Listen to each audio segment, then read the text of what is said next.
How did you know I was in my late 30s? The changes in the skin, a little bit of tricep fat, the hip changes. I've always been a bit obsessed with age. I'm 22 years old. I would consider old like 28.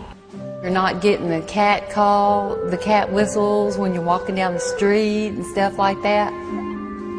Hello. I was highly aware that I had an expiration date as a woman. Did your mother ever get phone calls from women who, from patients of your dad's that were in love with him? Hello there, how are you? I am the daughter of a plastic surgeon. Going well? But I have to say, looking back at this now, it seems like the innocent days. Today, the American anti-aging industry is a $60 billion a year business, and it's everywhere, telling me how I can reverse time with ointments, injections, lasers, and little surgical lifts.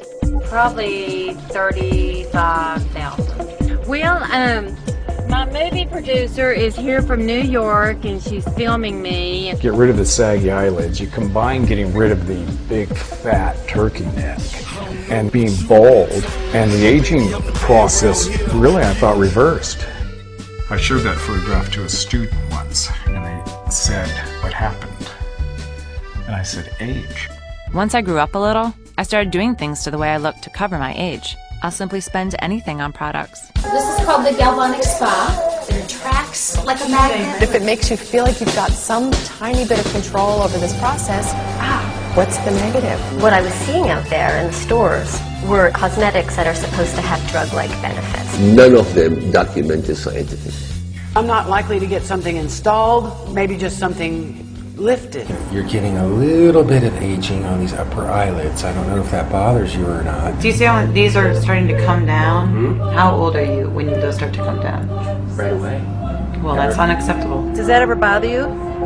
Yeah. See, there's that skin. Oh, yeah. You know, when you look at all of the happiness studies, money and looks are never on the list of what makes you happy. What makes you happy is self-esteem, self-esteem, and self-esteem.